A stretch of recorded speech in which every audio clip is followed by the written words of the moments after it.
Babur police દ્વારા આરોપીનો photo જાહેર કરવામાં આવ્યો। બાબરમાં જઈને સાધ્વી લઘુ શંકા જવા ગયા ત્યાં થયો છેડતી કરવાનો પ્રયાસ। બાબર માટે કલંક રૂપ ઘટના દરેક સમાજના લોકોએ વખોડી। ગુજરાતમાં સાધ્વીજી પર બનતી આ ઘટનાને લઈ જૈન સમાજમાં લોકોમાં રોષ। સાધ્વીજીની છેડતી બાબતે સમગ્ર ગુજરાતભરમાં પડઘમ। ગઈ સાંજે બાબર જૈન દેરાસર ખાતે સમસ્ત બાબર નગરજનોની મીટિંગ રાખવામાં આવી। બાબરના દરેક સમાજના આગેવાનો વડીલો ઉપસ્થિત રહ્યા। સાધ્વીજી સાથે જે છેડતી બાબતની ઘટના બની હતી તે બાબર શહેરના તમામ લોકોએ સખત શબ્દમાં વખોડી કાઢી હતી। આ મીટિંગ દરમિયાન બનાસકાંઠા સાંસદ જ્ઞાનીબેન ઠાકોર, બનાસકાંઠા એસપી અક્ષયરાજ મકવાણા, દિયોદર એએસપી સહિત બાબર પીએસઆઈ એનપી સોનારા ઉપસ્થિત રહ્યા હતા। એવા અઢળક પ્રસંગ છે કે જેની અંદર આપણી બનાસકાંઠા પોલીસે અને આપણી ગુજરાત પોલીસે આવા તમામ આરોપીઓને જેલ ભેગા કર્યા છે। અને માત્ર જેલ ભેગા કર્યા છે એટલું જ નહીં, ત્વરિતમાં ત્વરિત એ લોકોને ન્યાય મળે એના માટેની તમામ વસ્તુઓ કરેલી છે અને આવા લોકોને સજા બી પડેલી છે। હું આપને આપણા બનાસકાંઠા જિલ્લાની એક બીજી વસ્તુ જણાવી દઉં। આપણા દરેક પોલીસ સ્ટેશનની અંદર અમે લોકોએ સી ટીમની રચના કરેલી છે। આ સી ટીમ જે છે એ તમામ સ્કૂલ કોલેજીસને કવર કરે છે અને આપને જાણીને એવો આનંદ બી થશે કે એવી ખૂબ જ ઓછી ઘટનાઓ છે કે જેની અંદર એવી વસ્તુઓ સામે આવે છે કે માટે જે કાર્ય કરી રહ્યા છો એ ખૂબ સુંદર છે। પણ મારી એક નાનકડી રિક્વેસ્ટ છે, સાહેબે કીધું એમ કે તમને કોઈને પણ ક્યાંયથી એક પણ વસ્તુ જાણવા મળે કે 20% બી અમને શક છે આ હોઈ શકે તો મેં મારો નંબર પણ શેર કર્યો છે, બાબરના તમામ ગ્રુપોમાં મૂક્યો છે। સાહેબે તમામ વસ્તુ તમને કીધી, અમે જે પ્રયત્નો કર્યા છે એના સિવાય પણ આપણે એક પ્રયત્ન કર્યો છે કે જે વિક્ટિમ છે એમની પાસેથી આપણે એમનો સ્ક્રેચ બનાવવા એક પ્રયત્ન કર્યો છે કે કેવા પ્રકારનો માણસ હતો એમ। તો એમણે જેટલું બી એમના મગજમાં યાદ હતું એના આધારે આપણે એક સ્ક્રેચ 2 બનાવ્યા છે જે આપણે દરેક ગ્રુપોમાં મૂક્યા છે। એમાં પણ નંબર મૂક્યો છે, અગર કોઈ રૂબરૂ નથી આવવા માંગતા તો ફોનથી પણ માહિતી આપશો તો તમારી ઓળખ ગુપ્ત રાખીશું। ક્યારેય કોઈ સમક્ષ અમે રજૂ નહીં કરીએ કે ભાઈ આ વ્યક્તિ અમને નામ આપ્યું છે। તમને જે કંઈ આ ગુનાને લગતી એક પણ કડી મળે તો અમને અવશ્ય જાણ કરશો, અમે તમારો ઋણી રહીશું આ બાબત માટે। રક્ષાબંધનના પવિત્ર તહેવારના દિવસે બાબરમાં કલંકિત ઘટના બનતા જિલ્લાની પોલીસ એજન્સીઓ આરોપીઓને પકડવા માટે કામે લાગી ગઈ છે। જાણવા મળતી માહિતી મુજબ બાબર શહેરના રોલિયાનગર ખાતે ખેતરમાં રક્ષાબંધનના પર્વ દિવસે બપોરના સમયે સાધ્વીજીઓ લઘુશંકા જવા ગયા હતા, જ્યાં અચાનક અજાણ્યા 2 શખ્સો આવી સાધ્વીજીની છેડતી કરવાનો પ્રયાસ કર્યો, પરંતુ સાધ્વીજીઓએ બૂમાબૂમ કરતા બંને શખ્સો નાસી છૂટ્યા હતા। બાદમાં સાધ્વીજીઓ દ્વારા જૈન સંઘને આ વાતની જાણ કરતા તાત્કાલિક જૈન સમાજના લોકો એકત્રિત થયા હતા। છેડતીની ઘટના વાયુવેગે શહેરમાં પ્રસરતા મોટી સંખ્યામાં જૈન સમાજના આગેવાનો પોલીસ સ્ટેશન દોડી આવ્યા અને બાબર પોલીસ મથકે પોલીસને લેખિત જાણ કરતા પોલીસ દ્વારા તપાસના ચક્ર ગતિમાન કરવામાં આવ્યા છે। આજ રોજ બાબરનગર અમે આવ્યા છીએ। બાબરમાં જે આજે ઘટના બની છે બહુ દુઃખદ બની છે। આજે એ ઘટનાને અમે વખોડીએ છીએ। જે સાધ્વીજી ભગવંત ઉપર જે 2 છોકરાઓએ જે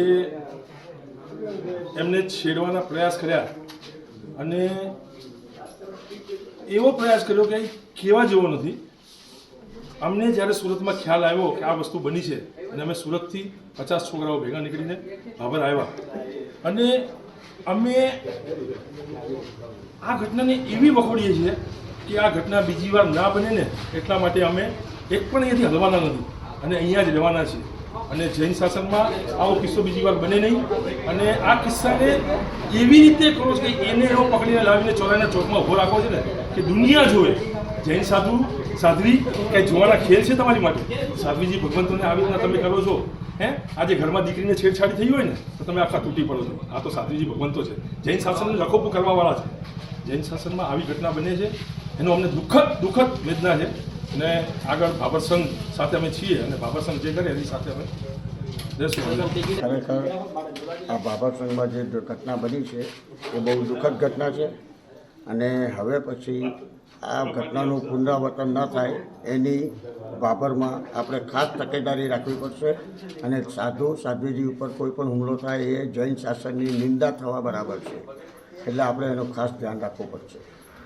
ત્યારે બનાસકાંઠા જિલ્લાની પોલીસની અલગ અલગ એજન્સીઓ દ્વારા આરોપીઓ પકડવા માટે કામે લાગી ગઈ હતી, જેવી કે Bhabhar local police team, Deodar SP કચેરીની ટીમ, બનાસકાંઠા એલસીબી, 2 ટીમો, ડોગ સ્ક્વોડ એસઓજીની ટીમ, એફએસએલ સાથે અલગ અલગ પોલીસની ટીમોએ તપાસ હાથ ધરી છે. તેમજ પોલીસ દ્વારા સ્કેચ પણ જાહેર કરવામાં આવેલ છે. અત્રે ઉલ્લેખનીય છે કે આ ઘટનાના પગલે સાંસદ ગેનીબેન ઠાકોરે પણ આ ઘટનાને સખત શબ્દમાં વખોડી કાઢી હતી અને કલંકરૂપ ઘટના ગણાવી હતી. ગેનીબેન ઠાકોરે જણાવ્યું હતું કે ગુજરાતમાં બેન દીકરીઓ તો સલામત નથી, પરંતુ હવે તો ધર્મ પણ સલામત નથી. પોલીસને આરોપીને જલ્દીથી જલ્દી ઝડપી પાડવા માંગ કરી હતી.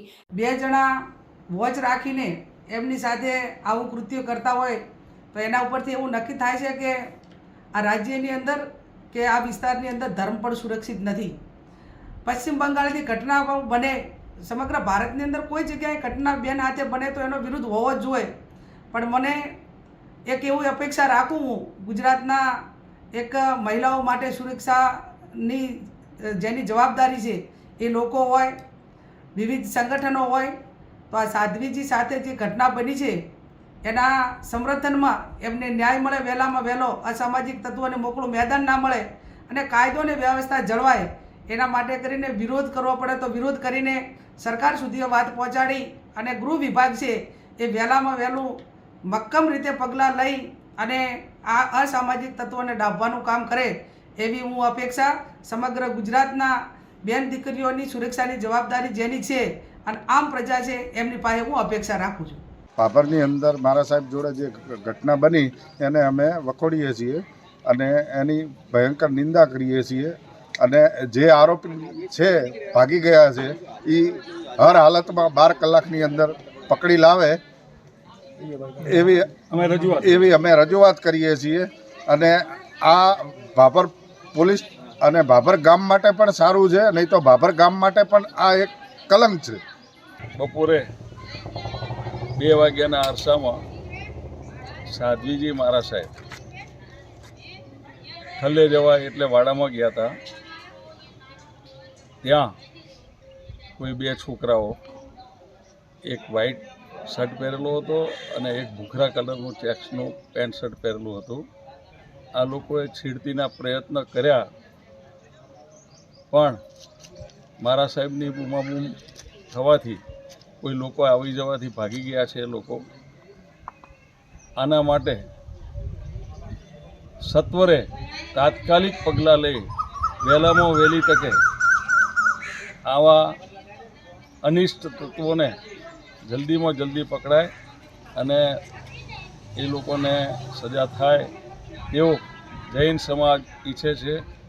આજે ભાભર ધર્મનગરી કહેવાય અને આ ધર્મનગરીની અંદર આવું બને એ બિલકુલ શોભાસ્પદ નથી. માટે જલ્દીમાં જલ્દી આ લોકોને પકડે તેવું પોલીસ સ્ટેશનમાં જાણવાજોગ ફરિયાદ આપી છે અને એ લોકો કાર્યવાહી કરે છે. એ લોકોએ આશ્વાસન આપ્યું છે કે અમે જલ્દીથી જલ્દી આ લોકોને પકડી અને જેલના હવાલે કરશું. એવા ગોપાલ પૂજારા, સંબંધ ભારત ન્યૂઝ, ભાભર, બનાસકાંઠા.